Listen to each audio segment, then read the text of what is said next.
Hi friends, या सेशनमध्ये आपण पाहतोय सिम्पल पास्ट टेन्स. ओके, म्हणजे साधा भूतकाळ. आता इथे लक्षात ठेवा, साधा भूतकाळ किंवा सिम्पल पास्ट टेन्स याचा खूप ठिकाणी यूज होत असतो आणि स्पोकन इंग्लिशमध्ये तर याचा म्हणजे प्रचंड प्रमाणामध्ये यूज होत असतो. ओके, किंवा खूप ठिकाणी यूज असतो, त्याच्यामुळे ह्याच्याकडे थोडंसं लक्ष द्या. हे ओके. आता बघा, सिम्पल प्रेझेंट टेन्सचा सिम्पल फॉर्म्युला काय आहे? तर सब्जेक्ट वी टू म्हणजे वर्बचं दुसरं form, remaining part of sentence. Okay, एवढं इथं लक्षात ठेवायचं आहे.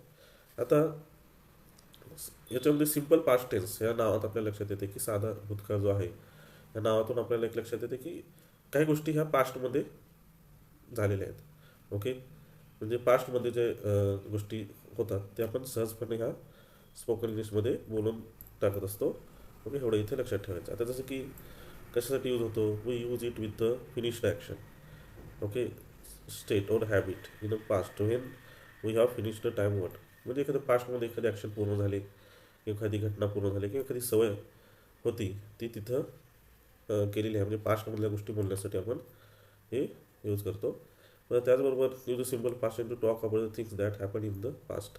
ज्या की काही गोष्टी ज्या घडलेल्या आहेत पास्टमध्ये ते सांगण्यासाठी simple past tense usually make the adding ED to verb that is end form of the V two. म्हणजे सिम्पल पास्ट टेन्सचा यूज करत असताना एक लक्षात ठेवायचं की व्ही टीचं यूज करायचं आहे वर्बचा सेकंड फॉर्म. ओके, जे की सहसा मोस्टली ईडीने एंड होतं. म्हणजे आपण वर्बच्या सेशनमध्ये पाहिलेलं आहे की सेकंड फॉर्म कशा प्रकारे बनतात किंवा रेग्युलर आणि इरेग्युलर जे आहेत वर्बचा सेकंड फॉर्म ते आपल्या इथे लक्षात येतं. आता पुढे जाऊन आपण अर्थावरून थोडंसं सेंटेन्सवरून अर्थ आणखी चांगल्या प्रकारे समजून घेऊ. जसं की आता इथे पॉझिटिव्ह सेंटेन्स बघूया आधी आपण.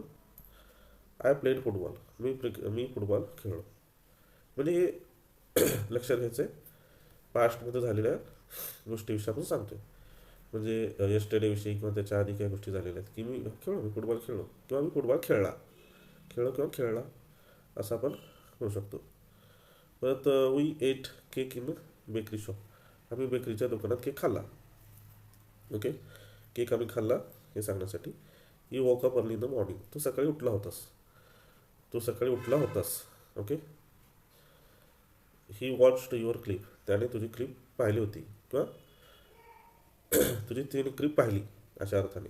ओके, बऱ्याच वेळेस मराठीमध्ये अर्थ लावत असताना आपल्याला आपल्या सोयीनुसार अर्थ तिथे घ्यावं लागतात. पण एवढं लक्षात ठेवा, एखादी पास्टमध्ये झालेली क्रिया आहे ती सांगण्यासाठी आपल्याला पास्ट टेन्स सिम्पल याचा यूज करायचा आहे. तर पुढे आणखी बघूया sentence. She send message to her friend, तिने तिच्या मैत्रिणीला मेसेज केला. ओके, इट वर्क प्रॉपरली, ते चांगल्या प्रकारे काम चाललं किंवा ते चाललं व्यवस्थित. इट वर्क प्रॉपरली म्हणजे साधा अर्थ होईल ते चांगलं चाललं.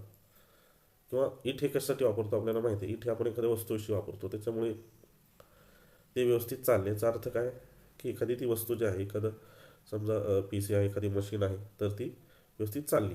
ते त्याच्यासाठी आपण इट वर्क प्रॉपरली अशा प्रकारे इथं आपण अर्थ लावू शकतो.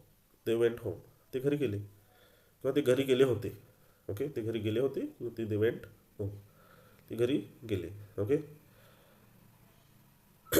परत माय फादर लिव्ड इन लंडन, माझे वडील लंडनमध्ये राहत होते आणि ते लंडनमध्ये राहिलेले आहेत असं सांगायसाठी राणी लेफ्ट द टाउन, राणीने गाव सोडले. ओके,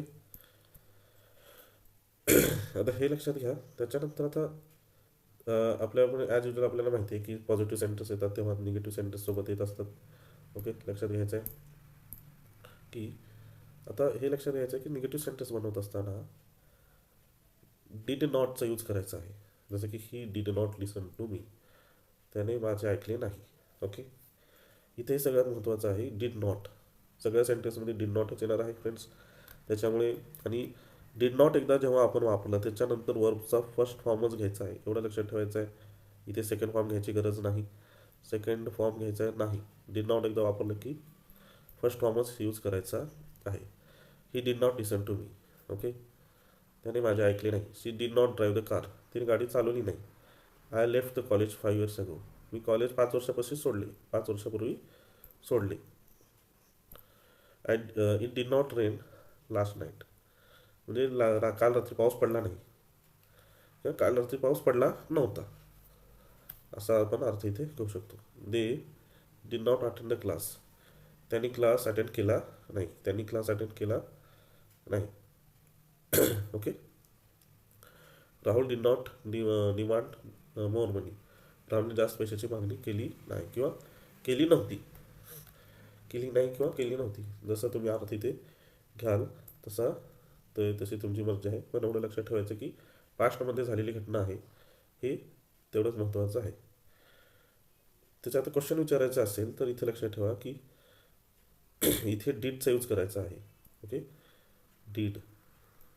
ओके, लक्षात ठेवा डीडचा यूज करायचा आहे आणि वर्बचा फर्स्ट फॉर्म घ्यायचा आहे आणि क्वेश्चन मार्क इथे यूज करायचा आहे किंवा क्वेश्चन इथे विचारायचं, जसं की did you receive the reply. तुला उत्तर मिळाले का? Did he pass the exam last year. म्हणजे त्याने गेल्या वर्षी परीक्षा उत्तीर्ण झाला का किंवा पास केली का? त्याने गेल्या वर्षी परीक्षा पास केली का? ओके.